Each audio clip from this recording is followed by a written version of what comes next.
Well, hello. Welcome back. It's Monday. I'm Mover. Thanks for everybody that supported the Folds of Honor Fight for Honor 2021 DCS tournament. We raised about $5,000, which is enough for a scholarship. Support Folds of Honor. They give educational scholarships to children or spouses of the fallen or those injured in combat. Hope here's the chat up. Make sure we have everybody. Everybody can hear me. Today we've got a special live guest. These are always awesome. John Rain Waters, who was the Viper demo pilot for quite some time. He's also flown MC-12s and 777. So we've got a lot to talk about. He's got some awesome videos. Go check out his channel and check out his podcast on the Afterburn podcast. Rain, hello, sir. What's How happening? are you? Good. Thanks for having me on. Evening. Happy Monday. It's nice to see another Viper guy on the channel because we can talk about the world's greatest jet. Right. I mean, what else can we say? So yeah, I think we're done. Yeah, that's it. It's hard to be humble at 9Gs. Right. But you actually have a different, what is it? Don't bring it weak. Yeah. Is Don't that bring what it we weak. do here? Yeah. Don't bring it weeks. I had my son, I was jumping in the jet in Myrtle Beach. He was like 4 at the time, like out of the crowd there. And like, he ran up to me, like, I'm going to crank the jet. I mean, what 4-year-old gets to do that? And he yelled at me. He's like, don't bring it weak. And I was like, what did you just say? I was like, man, all right. I guess I got to send it here.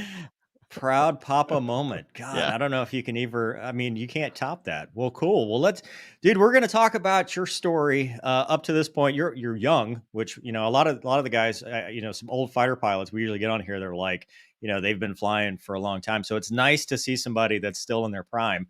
However, we're going to talk about the best days of flying. So, dude, how'd you get into aviation? Like, what sparked the bug for you?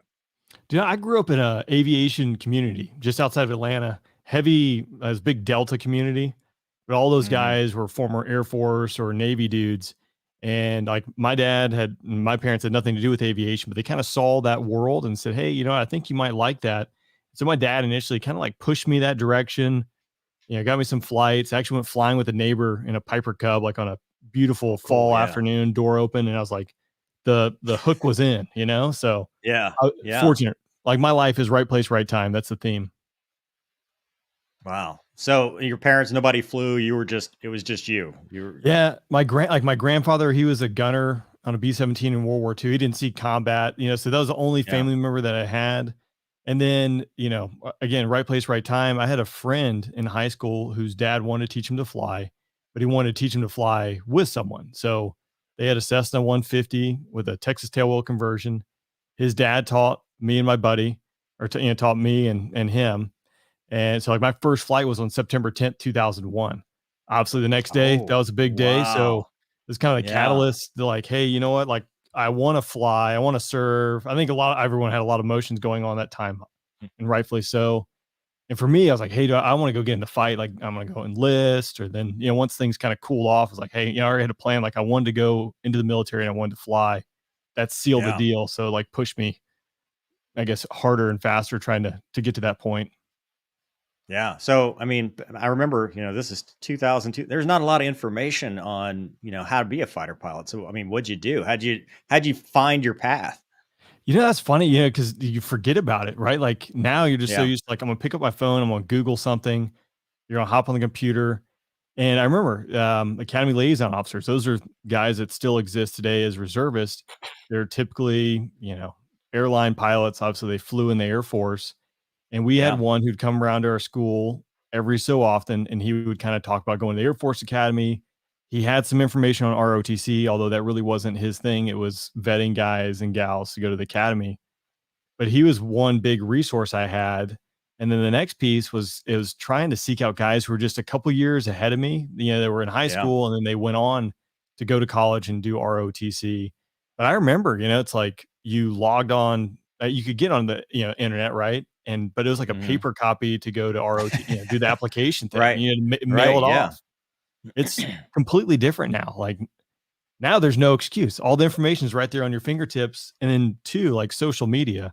I'm sure the same. Like I have so many guys and gals that reach out to me via direct message asking things. And so that's just an incredible resource that just didn't exist for me and you, I think. Yeah. Yeah. No, I was lucky. I had baseops.net back then, Yeah, the that's early right. days of that. Yeah. But, so you went to the academy, right? So, I mean, talk to me about that process and kind of what's it like going from, Atlanta to, hey, I'm in the academy now. Well, actually, I did ROTC, believe it or not. So I was Oh, applying. did you? So Okay. yeah, I was like, hey, I'm gonna go to the Air Force Academy. Good And I'll for be you, by the honest. way. Yeah, I know. I was like, here's the thing. You had me worried for a second. Yeah, I was filling out the application and I was like, like, I don't know if I want to like wear a uniform every single day and have no college experience or have a different college experience than Right. I wanted. And so I scrapped it. And the thing is, I went down to Auburn. I got into Auburn, not knocking Auburn. It's a great school. I got into Auburn like day one. I applied, was accepted. I'm like, hey, I'm going to go to Auburn. That's it. Fast forward a few months, I'm filling out my ROTC application my senior year, like around this time, December. And it asks, like, hey, what schools are you applying to?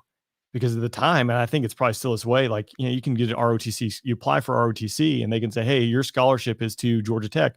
Your scholarship is to your third choice University of Georgia, wherever it might be. And I was like, it'd be super awkward because I put Auburn, Georgia Tech, and I forget what my like third school that I said I was applying to. I was like, it'd be super awkward if I said I was applying to Georgia Tech. I got an ROTC scholarship awarded to Georgia Tech, and then I never applied. And fortunately, right at the deadline, I applied to Georgia Tech. And as it turned out, I got offered a scholarship at Georgia Tech, and that's where I ended up going. Wow. So how'd you get your pilot slot then? Right place, right time. I mean, I worked hard in ROTC. And like anything, I've told people this, and I'm sure the same, like from day one of ROTC, the academy, OTS, whatever it is, day one in the Air Force, you're racked and stacked against your peers. There's always a number one. There's always a number last, is what I say. And, ROTC is no different. That's where it kind of starts. They're evaluating you, on your leadership, your potential leadership ability as an officer. Your GPA goes into it. Your physical fitness score goes into it. And, somewhere they draw a line. Well, if that score adds up to 70, that's an arbitrary deal, right? But let's say it adds up to 70. Anyone above that line, you might get your first choice or your second choice. My first choice was being a pilot. I'm kind of one of those too. Like I didn't have a plan B. I just put pilot. And then I think it was like, because you can do like pilot, navigator, or ABM. I'm like, nope. It's pilot. Or if I'm not doing that, I guess I'll be, it was like security forces or something, If I was committed. Oh, yeah. Well, I mean, it worked out though. So where'd you go to pilot training? Columbus, Mississippi. Just beautiful, right? Nice. Right down the road. Yeah, man. Because I joined, right, or commissioned. They sent me down to Moody Air Force Base for about 15 months waiting to go to pilot training, which was a great deal. They call it casual lieutenant for those aren't familiar. But this again, it's kind of make your own way. So commissioned, I had to go through a aerospace basic course out of Maxwell for like 6 weeks, and then I went down to Moody. Oh, so you were in that boondoggle. Yeah. Wow. Which it's like a complete goat rope. Here's what an airplane looks like. There you go. But you're like, yes, and it was great. And to if you depend on how you look at it, because I go there and I was like, well, I'm just going to play golf all the time. Like this is a complete, dude, it's a complete joke. There you go. It is a complete joke. But I had orders to the 347th Rescue Group down at Moody, and goes back to like you're asking like, hey, I didn't even know what they had at Moody. Granted, I grew up in Georgia. I'd never been to Valdosta, so I googled them. Like, oh, they got like the 41st, the 38th, and the 71st, like C-130 unit, an HH-60 unit, and PJs. I was like, man, the helicopters, that seems pretty cool. So I called down there and got some random lieutenant who just finished helicopter school. So you got two lieutenant, you got a first lieutenant and a second lieutenant on the phone. I'm like, hey, it says I have orders to come down here. And he's like, oh, really? Well, I guess I'll be your sponsor. And so then he told like the squadron commander that, hey, there's like casual lieutenants coming in. I'll be a sponsor. And so, possession's 9/10 of the law. By the time I showed up, the squadron like took me under their wing, which was awesome because I could go flying around and helos, shooting the minigun, shooting the 50 cal.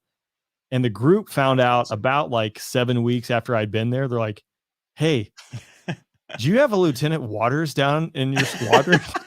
he's supposed to be at the group because like all these other lieutenants started showing up and they made him do like admin stuff, like, like like Dude, UDMs and that's stuff. And awesome. I was living the dream, man. That is awesome. Making your own path. Yeah. Well, that's cool. So did you show up in Columbus like the dead of summer, or was it at least Yeah. somewhat temperate? July 8th, I think, is when I showed up Yeah. in Columbus. Real nice. Yeah. And my wife, we arrived like, it's like oh, so yeah, I remember because we were driving there and there was a like horrific wreck on I-20 going there, and we sat in traffic for like 5 hours. Which the moral of this is we ended up going to the back gate in Columbus. And for those who have been to Columbus, they realize what the back gate is. Like it's just a nothing road with like a bunch of trailer parks. I called 911 3 times on that road during my time there, with cars being flipped over, like just random Oh stuff. my So God. Yeah. not a super great spot, but we showed up the back gate like at 11 p.m. And again, you go like, you didn't have a smartphone. I think Right. I might have had like a TomTom or something like that. And Yeah. maybe the database wasn't updated right, but that's where it took us to. And it took us forever to get on base. We get on base and yeah, long story long, end up in TLF, but it was like a pet TLF that was like covered with fleas. It was a Oh horrific, God. like, yeah, welcome to Mississippi. Ah, well. Do you fly the T6, or I mean, what are we? Yeah, You're one of T6. the. I was probably Yeah. one of, I want to say the last tweet left Columbus probably about a year after, or right before I got there, probably a year before I got there. Okay. So, Yeah. um, yeah, because they, obviously they had the mixed classes going through, and Yeah. then Yeah. one squadron and all sorts of stuff. So there were still a lot of guys, I faped. There was a lot of guys still in the squadron who had been qualified in the T-37 and then had to go back to pit and get qualified in the T6 and do all that. So it was right there at the transition period. Yeah. So, I mean, from your civilian time, how many hours did you have at this point? And was it a big transition doing military flying at this point Uh, in the T6? I probably had 100 hours, but it'd been a really long time since I'd flown. I didn't fly at all during college. And I want Yeah. to say, I saw it on the FAPE side of the house. I'm sure you saw it too. Like there are guys who go to pilot training who have 1,000 hours or 1,500 hours in some aircraft, and they do really well. And then the same, another person will walk in with 1,500 hours and they do absolutely terrible. I think a Yep. lot of it comes down to like attitude, and Yep. yeah, the Air Force is going to teach you their way to do things. There Yeah. are things like you got left hand, right hand skills. I think a dude who goes out there and has a bunch of aerobatic time and then has uh, and then can compartmentalize like, hey, I don't know it all, will do Right. really well. That's the thing. Right. No one Yeah. cares. It's like no one cares what you did, and Yeah. like for everything, like even in my current job, there are guys that show up and say, "Why we used to do it this way," or "Over here we did it this way." It's like no one cares. Yeah. You're here now, so shut up. Yeah. Well, that's like at the FTU where they call people Biff, but at IFF, it's like, Yeah. dude, nobody cares what happened Yeah. at the last thing. I mean, so you flew the C model 38s. Was it the Yeah. parachute types, or did you actually, I guess the new seat wasn't out by then. Yeah, well, actually, I did both. So, because I faped the first time around, I didn't. I did the Okay. parachute, hump it on your back, and then Yeah. when I did IFF for my Yeah. spin up, I flew with the new seat, and that's one thing too is like, you obviously got a lot of 38 time. I think the T-38 is a really fun plane to fly. You absolutely have to respect it. My good buddy, he was killed in 2008 at Shepherd, and that was a result of their seats hitting. And they had a weird thing at the time, and I want to cross streams like the SIB and the AIB, but essentially they kind of had Yeah. like an unwritten rule of, hey, if you're the instructor pilot, you're always going to go out last, which is just not how it works, right? Without a sequencer, not how it should work. And they end up their seats hit, and neither got a good shoot out of it. So it's like it's a plane you got to respect. So I felt better going through IFF with the new seat. Although, I mean, you got Okay. leg straps and all sorts of stuff. It's like the Hornet. Yeah. Yeah. Hornet's got all that stuff too. Yeah. Well, I mean, that happened at Columbus in '08 with Bama. Bama was a good friend of mine, and that Okay. it wasn't the seat sequencing, but they just, I mean, that was Yeah. the mishap on what, touch and go takeoff, something like that. Yeah. they were Takeoff. doing. And then, because then Alec, he was a week later at Shepherd. Yeah. It was back to back. God. And I remember, so once I got over the 38th Squadron, one of the guys was on, I can't remember which. Oh, so then there was an Edwards one too. Remember there was and he was like a Yeah. Wizzo who died. Is somewhere in that time frame, and he was on that SIB, and he went out and he goes, the T-38 has like 147 critical points of failure. So Oh, that, wow. the Yeah. aileron where you had to tap underneath the wing, that's Hmm. one of them. The Right. rudder hard over, same deal. And I'd be curious to see, was it, I guess, this Laughlin one, on the takeoff? Who knows, right? And I don't want to speculate, but Yeah. it's there's so many things in that plane that mechanically can go wrong that there's Right. nothing you can do about it. Well, and I covered, I mean, so this to your FAPE experience. I mean, how did you feel being a brand new lieutenant, being an instructor, flying with people that are basically your peer group and trying to teach them? I mean, this was basically a factor with the Japanese student and the FAPE at Columbus. I mean, how did you deal with that as a brand new instructor, just teaching? Well, at the time, I was definitely naive and had I didn't have a full understanding of just how bad things can go. There, I do have a couple stories that I've told, and one of which is, breaking out of the pattern. I had a buddy who directed a foreign student, because there's like 50 at the time. There's like 54 different nations that would go through pilot training at Columbus, and he told Yeah. the student to break out of the traffic pattern. He told him to break out twice, and then on the third time, he took the aircraft and broke out of the traffic pattern. The debrief, he's like, "Why didn't you break out? I told you to break out." He said, "Well, you didn't say it 3 times." Again, for those no's, like bail out, bail out, bail out. On the third Right. one, you go. And so he was, Yeah. he was hearing bail out in his mind. But I only had a couple students where it was really rough. I flew with a Nigerian student on a dollar Wow. ride, and this guy, like, I don't think he'd ever ridden a bicycle, right? And I mean, there was just no left hand, right hand coordination. That's not to pick on Nigeria or him. Like, it could have been anyone. Uh, Right. but a lot of these guys, especially, we had the first Afghani in my pilot training class, and then obviously I taught Afghanis after that. I mean, the guy in my class, he would call back home to the village payphone. Someone would run, a half mile to get his wife, and Good then Lord. she would come back, and he would call back 30 minutes later. I mean, so Yeah. you're just dealing with different problem sets, and then obviously you just factor in language barriers. It presents some unique challenges, but the long answer to it is I just don't think I fully appreciated how, I guess, what that language barrier could do. Obviously, I talked about it Yeah. and you dealt with it in the day, but like looking back on it, like, could have been a little sporty. But I mean, do you think it made you a better pilot, a better aviator? I mean, most FAPEs that I've flown with think that, for the most part, it gave them a little bit more situational awareness, a little bit more seasoning before they got to their ultimate fighter. I mean, I do. I mean, if you think, I mean, and then, I also did the MC-12 thing while I was a FAPE. So you're showing up to like the B course with, 1,000, 1,500 hours, which you do. It Yeah. gives you airmanship, right? Now it's just being able to shut your mouth and now learn something new. Yeah. Um, and and I'm like, well, when I did this, like, again, no one cares. But there are things I saw in subsequent, because like, I show up as a wingman in the F-16 unit, right? And there are guys younger than me who are upgrading to 4-ship flight lead, or they're an instructor pilot and they're younger than me.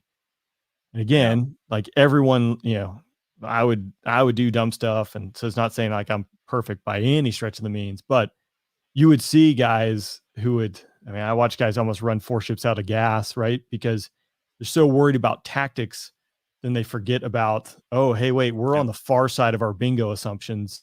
So this is not going to work out. And maybe I would make that same mistake, maybe not. But there's, sometimes like Yeah. I painted myself into a corner earlier in a less complicated and more forgiving jet than a Viper, and I was like, now I take those lessons learned and I try not to do them again. I don't know. Well, and so backing up to your drop night, I mean, that's one thing I think to be discussed, because some people, I don't know, maybe it was FAPE your first choice? Was that the first I wanted, number one? I was actually the podcast I have coming up. Hopefully get out this week. I got twins, so it's tough to edit everything. But yeah, I was talking to Satan, who I just interviewed, and it was about this, because I wanted A10s is my first choice. Yeah. And then I was like, if I don't get A10, I'm going to FAPE so I can stay around. But that night, about a week and a half before our assignment night, the squadron commander came out and said, hey guys, I don't know how it's going to happen or what's going to happen, but we're going to get heavies in your drop. And we're the first class at Columbus out of the T-38s to get heavies. So he literally came in with a sheet with 69 options. You can't make it up, with like every guard and reserve base. He's like, just fill out your top 30. He's like, I don't know what's going to happen or how this is going to play out, but we'll see. So that also played in the calculus. I was like, I want to go fly A10s. Being a FAPE gives me another chance if I don't get A10s out the first time around, but also it maybe prevents me from flying something bigger, faster, and slower, at least for the time being. Yeah. No, that was a big thing back then. Cause I mean, I know a buddy of mine, but I've interviewed him on the channel and it worked out. He flew KC-10s and then U2, you know, so he ended up eventually working his way into something cool. So I guess my point with that is I think, you know, a lot of the kids on the channel and stuff, just younger generation, is just being able to accept when things aren't going your way and going, hey, I'm going to make the best out of this. And, you know, I mean, it'll work out. So, I mean, it did, right? I mean, so tell me about the MC-12 time though, as a FAPE. Well, I'd say, you know, too, is like you grow where you're planted. And I found, like, no matter where you go, right? Like if you're the best at what you're doing, like things will typically work out for you. MC-12 is, I mean, it's kind of that for me. You know, I showed up from Pitt to be, you know, a FAPE. So now I was qualified. At the time, no one was deploying out of AETC, but then all these needs popped up. And so what happened is you came back, everyone got put into these deployment bands and buckets, and it was arbitrary. There's no thought process that went into it because no one deployed. Well, then guys started deploying, but you know, you would be a FAPE and you're in a bucket with 5 C-17 dudes who just deployed, you know, the last 4 years of their life. So guess who's going to go? And my band came up and the deployment started dropping. And I was talking to my buddy. It's like, there's a pretty good chance I'm going to get tapped. And it was MC-12, T6s to Iraq, or Cessna 206s. And so T6 is in the back, right? That's correct. That's you're instructing. Yeah. So flying the traffic pattern at Baghdad International or to Kurt or wherever it is, like Baji, like hard no thanks. And so I looked at it and I was like, hey, I think if I'm going to go and bite the bullet and never take a bad deal in hopes of getting a good deal. So this is the first time I went against my advice, but I leaned into the MC-12 and told the boss, like, hey, I'm willing to go do this if it's going to happen. And fortunately for me, I got the MC-12. Everyone else in my band after me, all the remaining 11 people, including the guys who had, you know, C-17 and KC-10 dudes, all deployed. About half of them were to non-flying. There was a mix of 206s and like one more T6. So that, again, kind of worked out. I wasn't really thinking about doing that. Didn't really have a desire, but I ended up doing it. I, you know, tried to be the best at what I was doing, tried to be a sponge, learn as much as I could.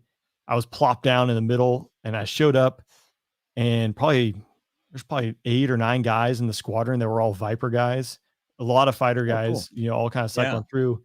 And that's what saved me. Because then I realized, hey, actually, and the McIntyre guys were deployed at the time. I was like, I didn't know enough. I only had 2 guys in T-38s who were F-16 instructors. My flight commander, great dude, Bull Venable, who's still flying Vipers. And then another guy who I won't name. The other guy, I was like, man, if this is what the Viper community is like, I want nothing to do with it. And so I was like, I want to go fly A-10. This should be done and do close air sport. And then, yeah, again, not knowing what I didn't know, I was fortunate to FAPE and go do MC-12s and actually get exposed to the guys in the Viper community. So, dude, that's a good point too. Is a lot of, I saw a meme the other day about, you know, it's like 2 kids discussing airplanes that they have no experience with, talking about which one's the best. And it's like, you know, a lot of these people are like, I want to go fly the F-35. I want to go fly the F-16. It's like, you don't know what you don't know yet. I mean, how could you possibly just be happy to get a OTS, OCS, ROTC, a commission, then a pilot slot, then, okay, you're in pilot training. Like, I think being happy just being there there's a lot to be said for that. If you think about the guys and gals who would kill to have the opportunity just to fly a military aircraft, but can't, right? Like, again, it goes back to being naive at the time. I didn't, eyesight, no heart murmur, no weird, nothing weird medically. Like, there's so many guys that get killed right out the gate from the opportunity because they have some kind of medical issue. So the fact that you even got accepted into the program and then you get a pilot slot, like, you're really fortunate. So enjoy it. And then, just grow where you're planted. That's awesome. That's really good advice. So you came back, how long before you actually got your next assignment? Dude, it was a good time. It was really good timing. Cause about like halfway through being a FAPE, you can only do so many TP stalls and power on stalls before you want to jab a pin in your eye. So that was the point. I got MC-12s. I came back. I was on my R&R. My squadron commander called. Again, great dude, A10 guy.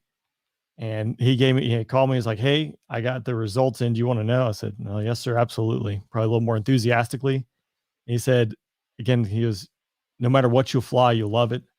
Doesn't matter if it has 8 engines or 1 engine," but he like left it hanging on 8 engines. And I was like, "Oh man, you gotta be kidding me." So I found out I was on leave that I was going to go fly the Viper, which was awesome. And I came back and he was a good boss. I was in the check flight beforehand doing, student check rides before I left for MC-12s. Were you a hammer? Were you, I think there's probably a couple of guys.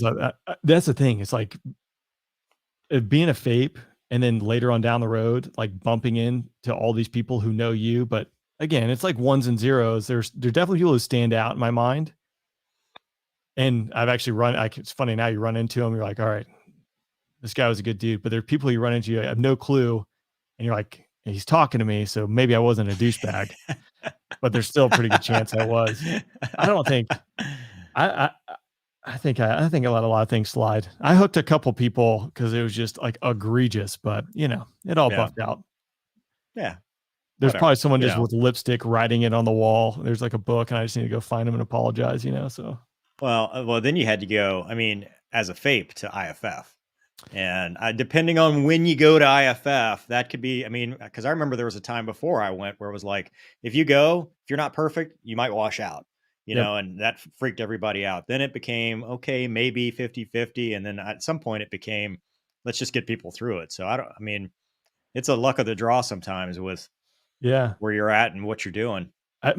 This is probably a whole nother discussion in itself. I've talked about it with a couple mishaps, like on my podcast.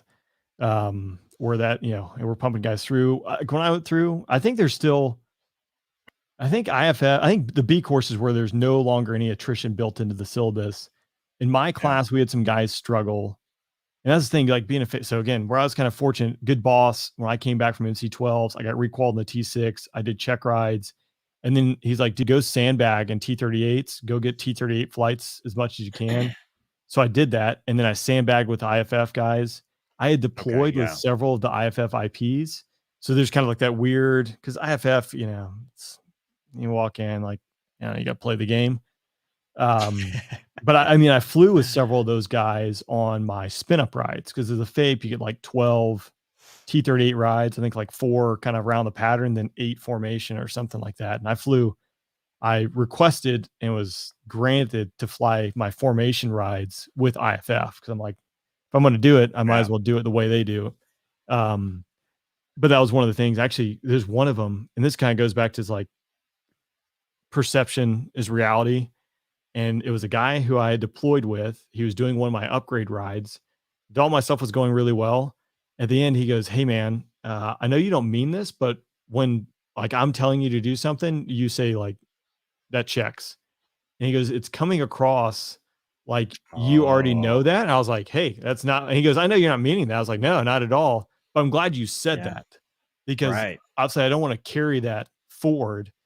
Like that was my way of acknowledging, hey, you're telling me to do this." I'm like, yeah, whatever it was. So it kind of goes to one of those things like, it could have been bad. Because you don't sound like a normal student. You don't sound like a fresh lieutenant that's been dealing with FAPEs for the last year, right? You sound like a seasoned pilot. And it's like I've got now, like, obviously I did the T6, like pit, right? Like that's not that challenging, but I'd been through the MC-12 training, and you're dealing with, I got guys who are fighter pilots doing my upgrade rides. I got guys who are KC-10 pilots who are doing my upgrade rides. And then you go out there and you're flying combat sorties, and it's mixed pairs. Like, I got a guy who's got 1,000 hours in the Raptor sitting next to me, or maybe it's, so like you get I would say I was more comfortable walking into IFF than probably the average lieutenant who just graduated pilot training. Absolutely. So when did you have to go to the Fuge and all this? Well, so I did that. So when I came back from MC-12s, like in August, I started IFF in May of 12. Yeah, it blurs together, but I basically had to go do survival. I did like 4 water survivals because I had to do water survival for MC-12. I had to do egress training, non-parachute training, and then or non-parachute, egress training, parachute, like all this like ridiculous stuff. But in that time, like I had to knock out survival training. I had to knock out the centrifuge. I had already done SEER because I had to do that for MC-12s, which they started doing that for FAPES, I guess, right after they graduated pilot training for a bit because everyone was deploying. But I kind of knocked all that out in about 8 or 9 months between flying the T6 and upgrading into the T-38 and then going to IFF. Yeah. So 9Gs, no problem.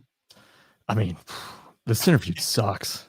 Did you have ATAGs? Was ATAGs? No, gosh, I mean, ATAGs, that'd been, I never got to fly with ATAGs. I hear about this and I'm like, how do you fly BFM without pulling till you can't see anymore? Then you let off. It's my only game plan. I got to look at the guy now. Yeah, this is terrible.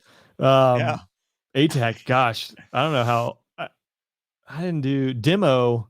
I had to fly one time in the demo without ATAGs because I kept I would have G suits blow out on me, which that's why that's why you do your G flying with ATAGs in these demos. Oh yeah. Oh, scoff, yeah, dude. All that respect I had, I was like, I don't see how it makes sense. Now it makes sense. They even now they got rid of, because I kept my speed jeans for the poopy suit, and then they started getting rid of the old speed jeans. Even you get 2 ATAGs now, one for the poopy suit fit, and you're like, dude, Shaw, when it's like 80 degrees and you're stepping wearing a poopy suit. Nah. Oh no. I had 2 G suits. I had the Fat Boy G suit, so like air to ground I would wear, and like the zippers were always up because who cares? And then I had I'm going to fight, Beamer, who was the best BFMer, and it was like, dude, I was stretching into the G, and this is the old G suit, but okay, it's a different time. That's why my neck cracks now, and I'm a little older. So, dude, flying the Viper, what'd you think? I mean, tell me how awesome that is, because I know, but people don't. God's greatest aircraft ever made. Dude, like I always said too, and I was fortunate, right, flying a clean Block 50, so I was super spoiled. I got about that. I mean, almost 700, 800 hours just doing demo, flying a clean Block 50. Like it's amazing. But you strap the Viper on, you sit in it, right, and you got a rocket motor strapped to your ass. With 2 little bitty wings, but having the side stick, I thought that would be something weird at first, but it's so natural flying with the side stick.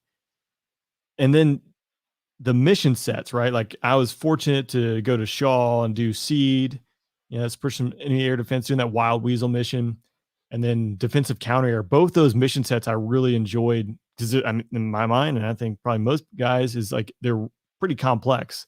And like when you have a day where you got an AMRAAM, you got like a GBU-38, and you got a HARM all airborne at the same time. You're like, dude, like I'm on my game.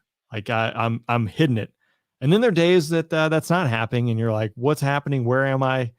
I can't get a radar lock. This sucks. But I really like the Viper. Just the diversity of the mission.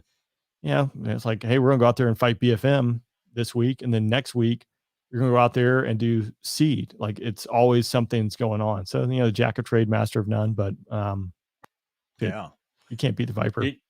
Did you find, we talk about the G's, but really that's the biggest part of that jet is trying to keep yourself safe. Did you find that, from all your time T6 and then MC-12 low G aircraft to come to this jet, did you, think that it was something that it was kind of a tough adjustment?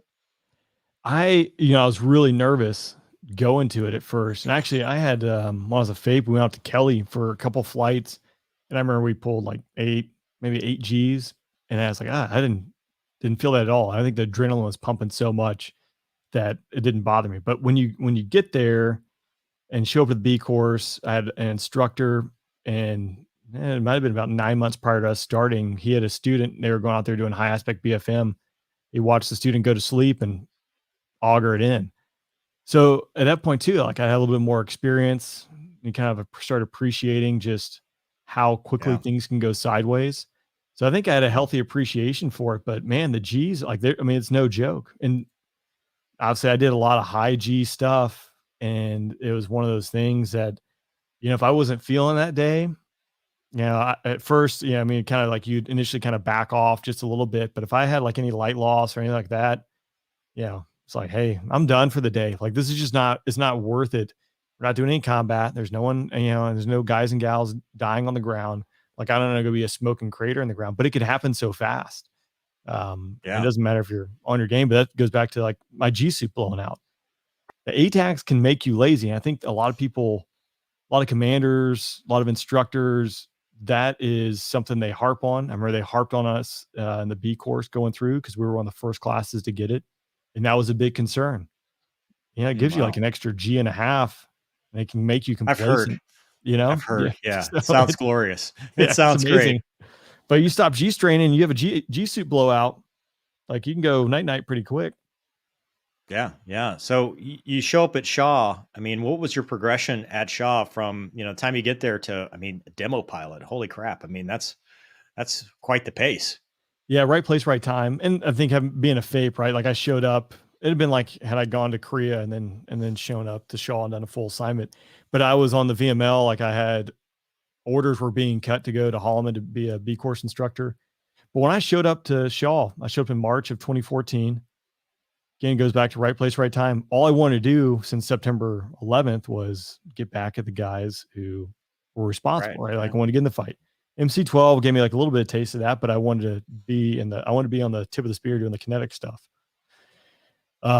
So March 14, I show up, I started doing MQT like late May, early June timeframe.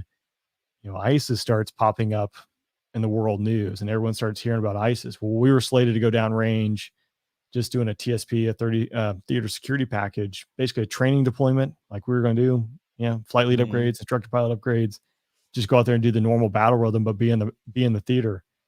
And then about, late August, early September, President Obama said, hey, we're going to go get them. They built a coalition. ISIS has run all its way through. We, switched gears like in September, like, hey, we're going to go do it.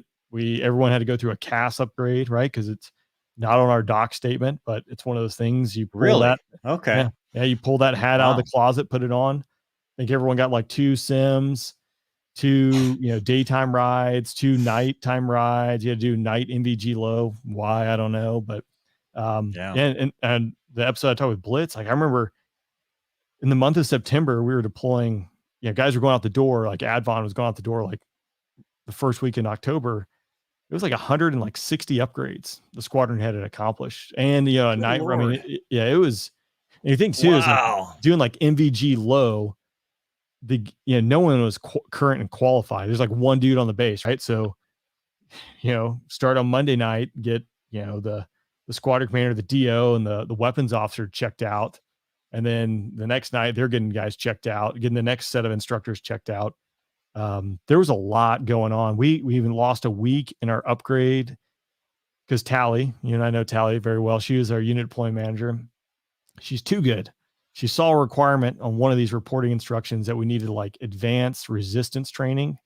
And rather than just say like check, she actually inquired about it. And oh no, because ISIS was like a thing and guys are getting captured. Yeah. They're like, no, you guys have to go through this.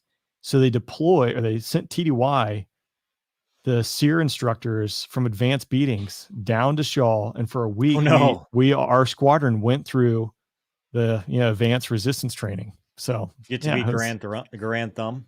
Yeah. Right. In Garand Thumb. He used to do that. That was I don't know. That would be worlds colliding, dude. If the YouTube world. And Yeah. yeah, if you've ever been interrogated by Grand Thumb, go ahead and hit that subscribe button. Yeah. Well, Yeah. yeah. So you guys show up, do some good work, I'm assuming. Yeah. It was busy. We showed up. The 13th Fighter Squadron on Masala was there, and those guys, man, they went from doing CT, BSA and BFM to flying Yeah. 9-hour missions over the Oof. embassy in Mosul Dam, to then Kobani in northern Syria kicked off like their last week and a half or so. And so that's where we picked up. And Kobani was one of those, like my first combat mission, other than being a goat rope getting on the tanker, but everyone's got that. Going up to Kobani, got a data link message basically, and it basically was like anything east of this little kill container, which is like it was like a 3-block radius of the town of Kobani. If it is a vehicle, if it is a individual, drop. Yeah. Like you don't have to talk to anyone. I mean, it's completely different than all of like our cast spin up and what you've been doing. It's like a killer scout. Yeah. Yeah, You're just go get it. them. Yeah, it was rare. Like while you did come back with bombs on the jet, but it was rare to come back with all your bombs for several iterations during that deployment. There'd be lulls and there'd be high points, but we'd always like to go back over Raqqa because at that time, that was ISIS capital. We weren't doing anything in Raqqa. So if you clean the jet off, we go supersonic over Raqqa just to boom them, to let them know that we're there and, we're coming for them. So, That's awesome. yeah, it was wild. That's awesome. So how long were you there and when did you come back? I guess it ended up being about 6.5, 7 months. Wow. So it was it was busy. And that's what I've said it before, but like, our unit dropped the most precision guided weapons of any F-16 unit. The unit that showed up and replaced us, they dropped more. The unit showed up, replaced them, dropped more. Now, granted, they mixed in GBU-39s. We did drop some GBU-39s, and you can carry 8 of those. So ups the count a little bit, but for the most part, we're GBU-38s, GBU-54s, GBU-12s, GBU-31s mix. So I got to drop a lot of GBU-12s, which is kind of cool early on, and we stopped carrying those because of the weather. We want to be able to drop. For those who don't know, GBU-12s laser guided, so you have to see the ground. You have to see what you're going to drop the entire time of flight. GBU-38 or GBU-54, you can squeeze off some GPS coordinates in it, and it gone. That's awesome. So when did they upgrade you while you were there, or did you come back and then kind of just speed through the upgrades when you returned? Yeah, so I came back. So we didn't do any upgrades downrange. It was so busy.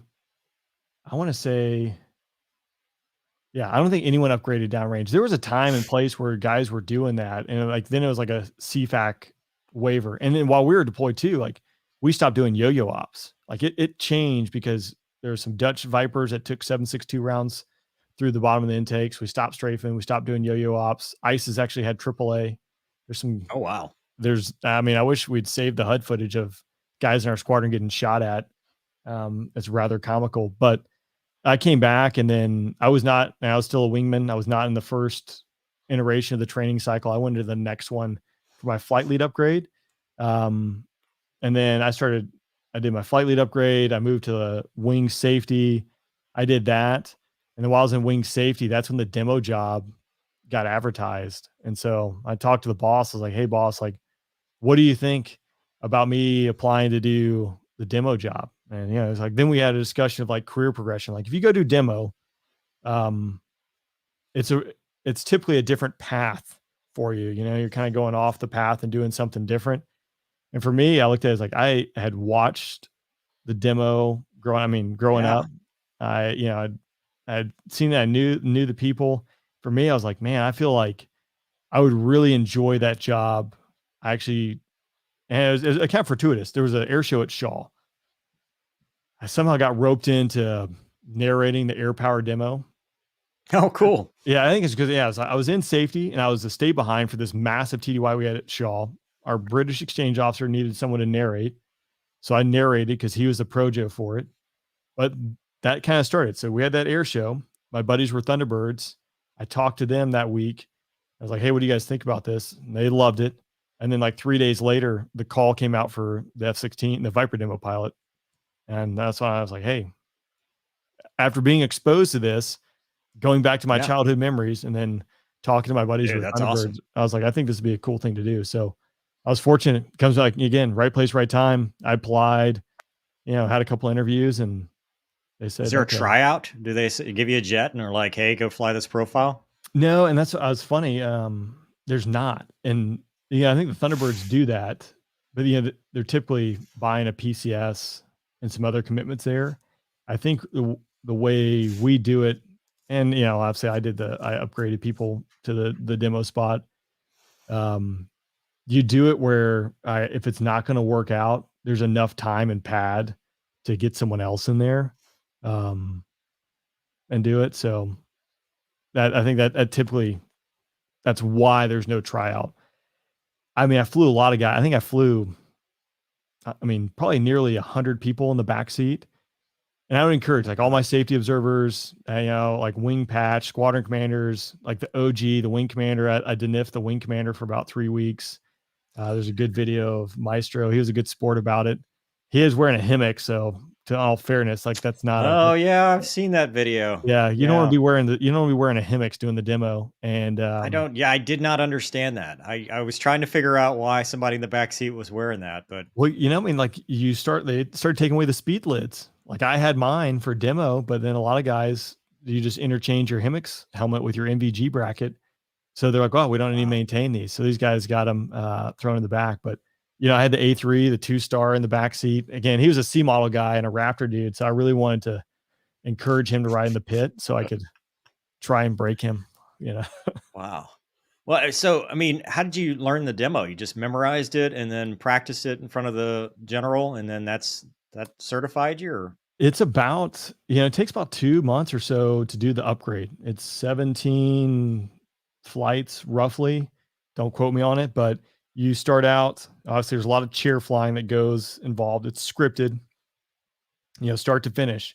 If you have to abort, the min radius turn halfway through, like you can't go back and pick it back up for whatever. Like you just keep moving through the sequence, and it's designed for a certain reason to do that. But for the upgrade, you do 2 backseat rides with the previous, the current demo pilot, which is terrible because you don't know what's happening. Yeah, it's the worst. So you get to be in the back seat. Yeah, You get to feel the pain a couple times. it's the worst thing ever until you have done 2.5 years as the demo pilot, and then you have to spend 9 rides in the pit upgrading someone because you don't know what they're going to do, and they don't know what they're going to do other than they're going to try to pull a lot of G's, and it's going to be awkward and try to kill you. Yes. Yeah, you do, 2 rides with them, and then you do 2 rides at 5,000 feet over a range. And then you come over the airfield at 2,000 feet, and then you step down to 1,000 feet, and then 500 feet. You do like 8 rides at 500 feet, and then you step down to the final 300 feet. But that's, you do an OG certification. That's 1 ride. You do a wing commander certification, and they're watching from the ground. And then you do a numbered Air Force commander cert, and then you do the ACC commander COMAC cert. So there are a lot of eyes on you when it goes through this. Yeah, no kidding. So once you're certified, is this your only job? That's it. And so out of this too, in 2000, that was not the case, and actually lost the F-16 demo pilot in Kingsville, Texas. There's obviously a lot that goes into it, but one of the things, and talking to some of the sim instructors at Shaw who were demo pilots in the 90s, these guys were doing air shows, they doing OREs, they were flight commanders doing all this at once. That's how the Navy is. Yeah, the Navy demo guys were doing exactly. that. And so it gets to be, I do think the Air Force is kind of interesting where there's just one. And we saw it this year with Bull, or Toro rather.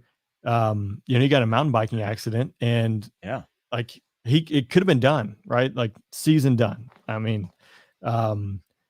So like the Navy, where they have like 5 or 6 guys, I think the best compliment would be 2.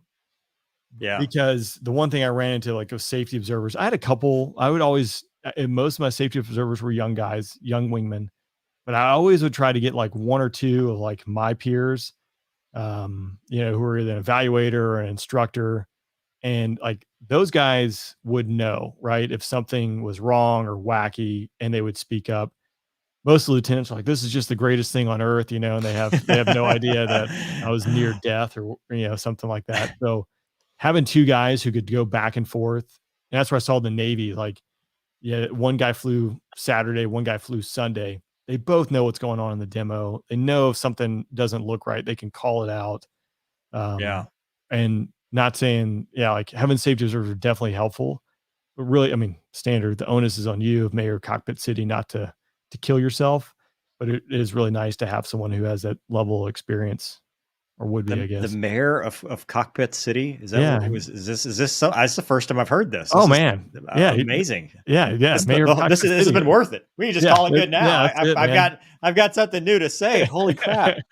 So, but so if, like, you were talking about this earlier, you had a G suit blowout, you're not feeling good or something like that. How did you? I mean, what'd you do in a case like that where things aren't going as planned? You know, that's the thing, goes back to, is like no one's dying on the ground. And if it's at an air show, you know, it stinks if you have to knock it off. Fortunately, I never had anything at an air show other than like weather move in where I had to pause the demo, and then you Yeah. kind of assess and you kind of massage things to make it safe. And I got a story for that. But um, I had blowouts and EPs and things like that happen home station. Like, you're just done for the day. Like, hey, we tried, but again, this is not worth dying Right. for. There is no mission per se here. Yeah. Yeah. And especially like if the mission is recruiting, if you go pack it in front of 100,000 people, like, I would say that's gonna be a 0 for the day for the recruiting effort, Yeah. So Yeah. it's tough, and it's tough to do that and cage your mind, because there's all these people out there who want to see this. So you don't want to let them down, but it's one of those things, like, you just have to make the right call. And that's Well, why they go all the way. That's why you get certified all the way up to the, the 4-star, is really, he's like, it's so them. I think they obviously know you, but if things go sideways and you got to say, no, I'm not doing that, because shows are going to be pushing you, especially if you're their main act, to do things, that he's got your back to say, nah, yeah. he made the right call. So, I mean, how'd you deal with all your newfound fame? Yeah, just tons I of mean, fame. you're a rock star at the air show, dude. I mean, and in the age of Instagram and all the videos and stuff, that could, I mean, today's demo pilot is not like, the 1980s demo pilot. It's the reach, right? I hope I did a good job with this. That's what I tried, is, as a team effort. And our team, I saw social media as a way to reach more people. So that was one of our big pushes on the team. I didn't know what Instagram was really my first year. I mean, I knew it existed, right? Yeah. And my big push, like, hey, let's grow our Facebook, because I feel like that's a way to reach more people, especially when we go to, a show site, we can broaden our footprint. This is the whole point, is to go out there and recruit. Second year, Instagram rolled into it. That really grew, but it grew for our whole team. Like, each one of our, everyone on the team had something, but it'd be this interaction. But the weird thing is, like, I still have my Instagram account. I still have social media, YouTube. There were times where I was like, hey, I'm done with this. I'm like tired. But every single time I say that, I'll get 3 or 4 messages from someone who is doing ROTC now, or has a question about it. They saw something. And to me, that's what's worth it. There's like 90%, I mean, probably 95% of social media is just like a complete, like, waste. But there's a 5%, like you and I connecting through this. Like, I never would have, connected with you. And I can say that same story for several people. Like, the connections would not have been made without social media. So I think there's a lot of positives that go along with it. And then, there's obviously a lot of shenanigans too. You continued it, right? You've got your podcast now. Did you start that? I mean, was that what spawned that from your demo time? Yeah, I joked, like, right. So I separated in July of 19 from active duty. And then I was kind of searching, like, I didn't know what I was going to do. Like, I was finalizing jobs, and then I talked to my wife, and I was like, I think I'm going to, like, start a podcast. I was like, cause I've met so many people over these past 2.5 years of demo, but really my entire career. And everyone has like these awesome stories that are inspiring and motivating to me, that I think aren't being captured. And so if I do a podcast, I think it'd be great to, like, pull these stories out. And, like, it's tough usually to get people. I'll text buddies like, hey man, you'll be on the podcast. And, like, I don't have anything to say. And you're like, Right. dude, like, yes, you do. You do. You just, like, but you're used to being in this community where everyone like you is the same. So saying something feels weird. And so I still battle with that to like get people to say it, but it's cool because I mean, now, the guys I have reach out about the pod, and this one now I get emails and direct messages, and it'll be somewhere like, hey, like it was like a week ago. I just listened to episode 2 with Fitty. He's a good buddy of mine, F-35 guy who had back issues. Fitty at Eglin? Yeah, Fitty. Yeah. He broke his back. In my squadron? Yeah, there you go. Yeah, that's right. Yeah. The one like reservist F-35 guy.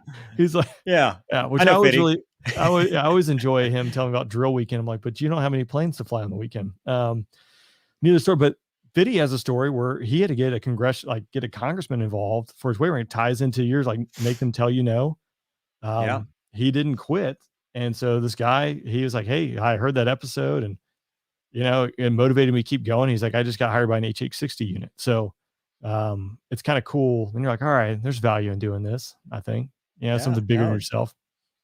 Now, have you dealt with haters as well? And that's the thing too, is, and I tell myself, right, like no one wants to like have someone say mean things about you, but being out here in this space, people are going to do that. And then I have to like, just tell myself like, legitimately, like, I don't care. Like, I don't know them. I don't interact with them. Like whatever, like they're going to be people who see what you're doing and they're going to attack you because they're not doing it.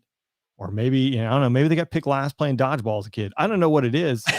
Stuffed in lockers. It's like, whatever. But obviously, you're human beings. You're like, man, that hurt. And then it's kind of like, whatever. I think there's a lot of good in all this stuff. And I don't know. If you'd asked me when I started my Air Force career, where would I be here now?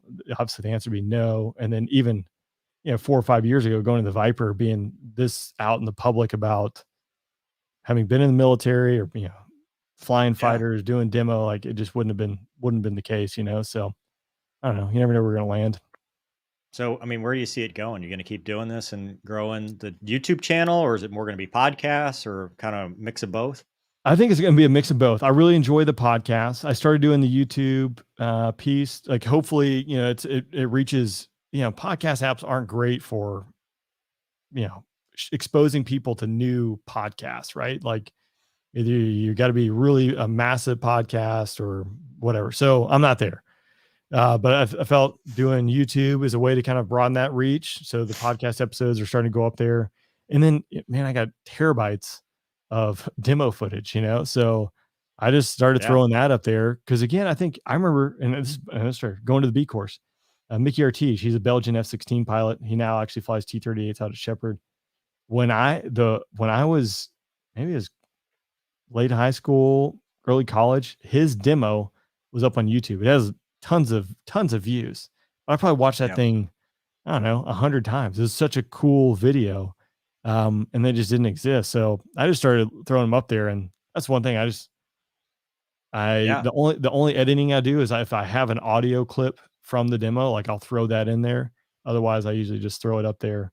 Like I got one up there now that's got a ridiculous number of views, but it's like me sitting on the runway for 5 minutes because I didn't edit it out. I just like put it up there. This is it. Like, hey. Is that the one with like 10 million views? Yeah, it's stupid. And I'm like, God, I put in there like when it starts, you just click the, whatever, like 5 minutes and 40 seconds on the timeline. Yeah. And people won't do it, like that's the thing. It's like people won't, most people won't give you more than 3 seconds of a swipe. So if you actually put meat and content there, like, I don't know, if you don't want to watch me sitting on the runway for 5 minutes, you can click on this and it goes right to the takeoff. But instead, you're going to spend time making a comment about, But it's realism. Like you need to know what we do. Like if we really simulated what this job is, you need to come sit in the brief for an hour and a half and the debrief for 4 or 5 hours. Oh man, that's awesome. So what are you doing now? Your military is kind of, you're not flying anymore, right? No, not flying anymore. I'm doing recruiting as a reservist, and then I fly in the cargo world internationally, which it's been interesting over the past 2 years with COVID bouncing around. So life's all about timing, I suppose.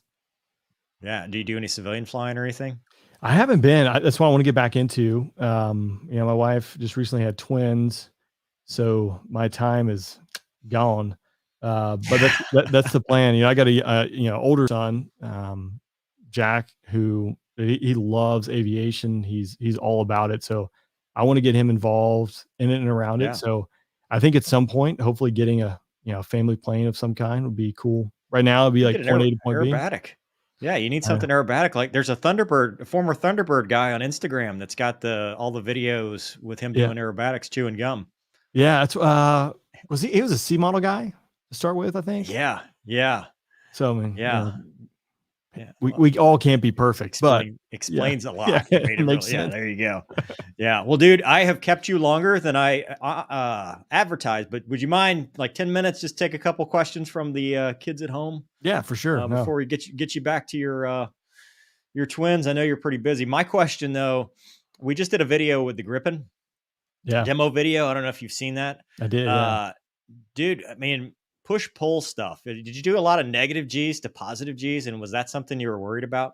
It was funny because I just saw, it might have been, well, I don't know what day it is, Monday, maybe it was like Saturday morning. I actually saw your video popped up and was watching that. And it reminded me because one, I actually watched that demo when I was in Dubai and I talked to the demo pilot and I was like, dude, that looks incredibly painful. And he's like, oh, it's not so bad. You get kind of used to it. And I would do some negative stuff, but Cajun was killed and attributed that push-pull effect. And it wasn't to his mishap, right? Like I should have known this, but I didn't. This is one thing maybe we talked about in day one of physiology and pilot training, and then that's gone, right? Because this will never be a factor.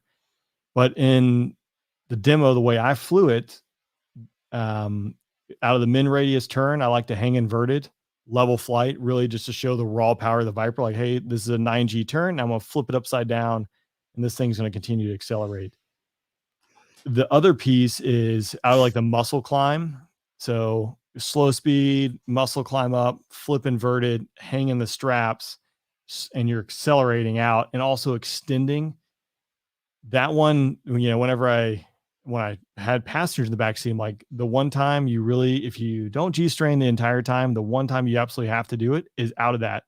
But because it's straight into a 9G turn and you're hanging with it for a while. I don't realize, right, the physiology of your body, there's things you cannot control there. So out of Cajun's mishap, I started adjusting some of the things I do. So I still did the inverted stuff, but when I rolled out, I would typically pause for like 2 seconds, right side up, just to give myself and my body a chance to acclimate real quick and then do it again. Cause it comes back as like, there's 2 people out here that are watching this that get what I'm doing. Everyone else is like, it's so loud and fast. This is amazing. Turn again. Yeah, make more noise. Go fast. So I adjusted out of that because again, it comes back. It's just not worth it. Yeah. All right, to the audience. That is a good segue. This one's not a statement. Thanks for your service, R&D mech, working for Pratt and Whitney. What is that? Right, Pat? WPB, I'm guessing, right, Pat? We host the Shaw F-16s when they come for Stewart at Gwynn Airport. Oh, there we go. Man, if he's down at the Pratt facility at Stewart, I've been down there 3 times. And while the Pratt facility is a little further from the end of the runway, I did multiple times try to make as much noise as humanly possible down there. So thanks. It's out in the middle. It's out in the middle of nowhere. It's awesome. So that's a block 52s or 50s. So block 50s, and that's one thing I know. The Pratt guys down there, they requested a Pratt jet to show up, but we're block 50s, so we obviously don't have that. The Raptor was down there this year, so I think they were happy to have it. But yeah, that's a cool spot. That sounds like a noisy spot. Toddy says hi to Mist. Yeah, who's Mist? That's my son. So yeah, youngest name gambler. Yeah, little BR, baby don't rain. Break a week. Yeah, I got you. Okay, cool. Sean wants to know if the F-16. Oh man, every time I don't know if so podcast might be different, but if you ever interview an A-10 guy, he will bring out the 30mm round and demonstrate it to you. Just warning. Well, every time I have an A-10 guy on, I make a slow joke, or anytime I see an A-10 video, I always comment like, oh, it's so cool to see the slow motion effect. Yeah. Have you seen the Instagram? They'll talk trash to each other. The A-10 demo team, like this is a thing now. They start trash talking. about, hey, I didn't know your show wasn't starting yet. It's been a minute. Adam would like to know, can you tell the story of your G suit breaking? Yeah, just sending it too hard. No, so I mean, those things, I had 2 of them break on me. The zippers blow out. It wasn't the bladder, but I mean, it was under G. I think one was during the min radius turn and one was during a reposition. The repositions are typically the high G ones, especially into the Falcon turn, because that's one where like you're extending, you're out of a high speed pass, slight extension right onto the G's, and I had them blow out. So I had like my right leg on both of them. I must have just been too many one-legged squats or something that day. Dude, you can't skip leg day in No, the Viper. no, All we got is a Tomcat, which no. you got to get a catchphrase. Even though I wish I could have flown the Tomcat. All right, last 2 questions. How'd you get your call sign? Oh man, everyone always asks that, right? One, I'm not going to tell you without a beer, but no. So obviously, it's a play on my last name. It is an acronym. I do allude to it in my last. So I did a little series on Pyro, who's in our squadron. We lost him downrange in our last deployment. But Pyro was one of my instructors going through MQT. And here's what I gave in the podcast is I'll give you here, but is, we're going out there on a DCA ride, and the B course, you never have jamming pods. And we were getting our faces melted off, or so I thought, right? We were getting jammed. I thought it was bad, but I'm out there and I'm slinging AMRAMs based on the HUD symbology that I thought you would get when you're getting jammed. So it turns out, come back to debrief. We're debriefing the ride and looking for the witness queue in the HUD. There's no witness queue. There's no witness queue. Oh no! Like, I didn't shoot a single thing. Somehow went back into nav mode, which might be part of the acronym there. But Pyro is my instructor. He kind of run through a logical conclusion there. Pyro would end up getting killed in that vol right there because of it. So you got Pyro and Rain, raining on Pyro, putting him out type deal. So yeah, that's awesome. Yeah, that happens. And the segue real quick. This is not. I will check out your writings one day. Haven't read them yet. Stuff. Scariest moment in a fighter. Well, scariest moment in a fighter. Or any aircraft. I guess we have to include the 777 if we're going to talk about, anything. Fortunately, really. Knock on wood, I haven't had anything in the 777. I mean, I've heard there's definitely some stories out there, and it's one of those things you got to respect. Because that's a big old plane. You're talking 750,000 pounds taken off, like you have an engine failure or something like that. It's not gonna be a great day. You're gonna be earning your money. Mine, honestly, and I have told this story before, and it kind of goes back to no matter how experienced you are, you always have to respect the basics. But I was on the deployment. I was forward deployed to the Horn of Africa. We were really focused on supporting our customer that we were working for. We were sitting alert. I was with a good buddy, Chaos. We got scrambled on an alert launch. We take off. Right after we take off, we get canceled. So now we're sitting there with 2 GBU-12s, 2 GBU-38s, 4 air-to-air missiles, 2 wing tanks, HTS pod, sniper pod, real heavy jet. So we're like, hey, you know what? We're out over the water. Why don't we do some dive glide attacks just to warm up and keep proficient? So we do 1 dive glide attack on these boats. And then we're like, this is dumb because you can't tell if it's a boat or a star. It's so dark. So like, hey, let's just do a couple burner 360s to burn down gas and we'll go back. So we do that, go back, and on landing, the last 2,000 feet of the runway, the last turnoff from the runway is 2,000 feet prior to the end of the runway. Most military bases, you have most airports, period, the last turnoff usually is, perpendicular to the end of the runway. That's how you're conditioned. Not the case here. So I saw the taxiway lights and then just darkness. I knew it was just water off the end. So I thought I was going to go off the end of the runway, and it came back to just not doing enough like basic prep and study for airfield ops. And I'm just going off, hey, dude, it's a 10,000 foot runway. Why don't I even think about it? But the fact that it was night, couldn't see anything. The runway was it was a terrible runway to begin with. Wow. Yeah, for a period of time there, I thought I was gonna go off in the runway. I got it stopped and taxi clear, but yeah, not where you want to be in life. No. Well, dude, it's been a pleasure. And Jeanette says, congratulations on the twins. All the best to you. Yeah, thanks so much. as Need sleep. our parting shot. So, dude, I appreciate it. They can find you where? What's the best place to see your podcast and check out all the things you're working on? Yeah, so the afterburnpodcast.com, that's the website, which is growing, but I got a lot of stuff on YouTube. So if you're interested in flying videos, you can go to the Afterburn Podcast, just search it on YouTube. But I have the podcast episodes up there, flying videos. And my goal is to kind of grow out the YouTube. I think it's just, there's so much you can do on YouTube, from sharing stories, yeah. doing interviews, showing flying videos. I'm on Instagram, but I do less and less Instagram every single day. So take your videos and put them on the gram reels. Yeah, right? that's part of repurposing. And that's what all the kids are doing these days, and then turn those around and put them back on YouTube with the shorts or whatever. Yeah. I mean, you've got the sky's the limits. We There's could see rain flying. People are going to think you're the current demo pilot. Right. That's kind of the thing. It's like, that's the thing is I put in there, it's like, hey, this is like the 2018, like yada, yada show. Right. And people still like, again, it's like, it can be the first line. They won't read it, so what can you do? They never read. They never read. Yeah.